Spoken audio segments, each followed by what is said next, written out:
Hello दोस्तों, welcome back. एक बार फिर से स्वागत है आप तमाम का हमारे इस यूट्यूब चैनल के अंदर। आइए बात करेंगे इस वीडियो के अंदर कि वो सारे ही कैंडिडेट का नाम और उनके फ़ोटोज़ और उनके जो डिवीज़न है उन सारे चीज़ों की लिस्ट के बारे में देखेंगे कि वो कौन-कौन सा है, कौन-कौन से कैंडिडेट किस डिवीज़न से जो है जीत हासिल हुई है। उससे पहले मैं एक बार फिर से कहूँगा कि एआईएमएम यहाँ पर किंग मेकर साबित हुई और वो इसलिए साबित हुई क्योंकि मेयर बनाने के लिए टीआरएस को कम से कम 67 सीटों पर जीत हासिल करनी थी, जो कि नहीं कर पाई। हालाँकि पिछली बार 2016 की अगर बात की जाए तो वो 99 सीटों पर उन्होंने जीत हासिल की थी, लेकिन इस बार जो है वो टीआरएस 55 पर ही जो है वो सिमट गई। और जबकि इसका जो फ़ायदा है वो कोई दूसरे लोग लेकर चले गए। एआईएम की अगर बात की जाए तो पिछले बार भी 44 सीटों पर ही जीत हुई थी और इस बार भी 44 सीटों पर ही जीत हुई है। लेकिन पिछली बार क्योंकि ज़्यादा सीटों पर चुनाव लड़े थे और इस बार चूँकि 51 सीटों पर मात्र चुनाव लड़ी है, तो स्ट्राइक रेट इस बार जो है काफ़ी सबसे ज़्यादा और सबसे बेहतर है। बात करते हैं कांग्रेस की, तो 146 सीटों पर वो चुनाव लड़े और मात्र 1 सीटों पर जीत हासिल की। तो आप समझ सकते हैं कि असल में जो वोट कटर है वो कांग्रेस बनकर निकल रही है। चाहे वो बिहार की बात कर लें, चाहे वो अभी हैदराबाद की बात करें, दोनों जगह पर उनका एक ही जैसा हाल रहा है। तो कांग्रेस में कोई दम बचा नहीं, इसके बारे में बात करके भी एकदम फालतू है, कोई फ़ायदा नहीं है। बात करते बीजेपी की, तो पिछली बार मात्र 4 सीटों पर जीत हासिल करने वाली ये बीजेपी इस बार जो है 48 सीटों पर जीत हासिल कर ली है। तो आप समझ सकते हैं कि इन्होंने कितना अच्छा परफॉर्मेंस दिया है और किस तरीके से ये पॉलिटिक्स कर रहे हैं और कांग्रेस जिताने में कितना ज़्यादा अहम रोल प्ले किया बीजेपी को, ये इस डाटा से भी साबित हो जाते हैं।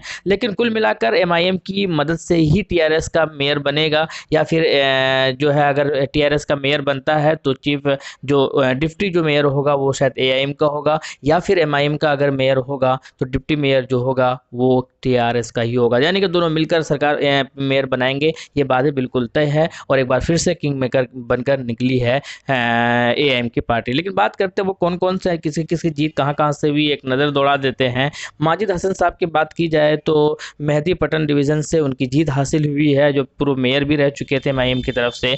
इसके अलावा हसनैनी पाशा की अगर बात की जाए तो किशन बाग डिवीज़न से इनकी जीत हासिल हुई है। इसी तरीके से राजमोहन पर काफ़ी ज़्यादा चर्चाएं हुई थी और ये दिखाता है कि किस तरीके से एमआईएम एक हिंदू भाई को भी टिकट देते हैं और ना सिर्फ वो टिकट देते हैं बल्कि जीत भी हासिल करते हैं। तो राजमोहन की अगर बात की जाए तो पुरनापुल से जो है वो जीत हासिल किए हैं। इसके अलावा जो समीना बेगम है वो सेकपेट से जो है उनकी जीत हासिल हुई है। इसी तरीके से शिरीन खातून है वो नवाब शाह कोटा डिवीज़न से ही उनकी जीत हासिल हुई है। इसी तरीके से जो है महापारा मैडम जो है उनकी भी जीत हासिल हुई है। तो इसी तरीके से इनके अलावा जो है वो कोई बाबा मुक़तदिर बाबा जो है उनका भी जो है जहानुमा से डिवीज़न से जो है जीत हासिल हुई है। इसी तरीके से मोहम्मद कादिर है उनका भी जीत हासिल हुई है। इसी तरीके से मोहम्मद मुज़फ़्फ़र हुसैन है संतोष नगर से उनकी भी जीत हासिल हुई है।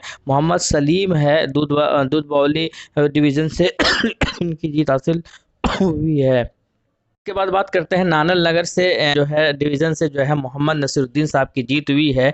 मिर्ज़ा मुस्तफ़ा बेग की अगर बात करते हैं रियासत नगर से, यहाँ इनकी जीत हासिल हुई है। इसके अलावा अगर हम लोग बात करते हैं कि थारा बाय, इनके ऊपर भी काफ़ी ज़्यादा सोशल मीडिया पर इनकी पिक्चर जो है वो वायरल हो रहा है। तो फलकनुमा डिवीज़न से इनकी जीत हासिल हुई है। इसी तरीके से फ़हाद बिन अब्दुल समद जो है इनकी भी जीत हासिल हुई है। इसके अलावा अब्दुल वहाब जो है चंद्रनारायण गुट्टा से डिवीज़न से इनकी जीत हासिल हुई है। मोहम्मद मुस्तफ़ा अली शाह अली बंदा डिवीज़न से जो है जीत हासिल हुई है। इसी तरीके से ज़ाकिर जो है इनकी भी ज़ाकिर साहब की भी जीत हुई है दत्तारिया नगर से डिवीज़न से। इसी तरीके से अकबर बाग से सैयद मिनहाजुद्दीन की जीत हुई है। मोहम्मद मुबीन की अगर बात की जाए तो शास्त्रीपुरम डिवीज़न से इनकी जीत हुई है। ललिता बाग से डिवीज़न से जो है मोहम्मद अली शरीफ जो है उनकी जीत हासिल हुई है। शाहीन बेगम की अगर बात की जाए तो इरागड्डा से जो है इनकी जीत हासिल हुई है। नसीरीन सुल्ताना से बात की जाए तो मगलपुरा से इनकी जीत हासिल हुई है। तो इसी तरीके से और क्या, अगर अब्दुल अब्दुल रहमान की बात की जाए तो जंगामेट्स डिवीज़न से इनकी जीत हासिल हुई है। तो इस तरीके से एक लंबी फहरिस्त है, टोटल जो है 44 सीटों पर एमआईएम की जीत हासिल हुई है और मेयर बनाने में ये किंग मेकर के रूप में साबित होगी। साथ मिलकर ही मेयर बनाएंगे, ये बात भी तय और कन्फर्म है। आप क्या कहते हैं कमेंट सेक्शन में ज़रूर बताइएगा। बीजेपी का परफॉर्मेंस ये शायद इस चीज़ को दर्शाता है कि क्योंकि हमेशा अगर कभी ईवीएम की हैकिंग की बात होती है तो असदुद्दीन ओवैसी साहब हमेशा इस चीज़ को कभी ज़्यादा ये नहीं कहे कि उन्होंने कि ईवीएम जो है वो हैक होता है, बल्कि उन्होंने हमेशा कहा कि अंधभक्तों का जो दिमाग है उनको हैक किया जाता है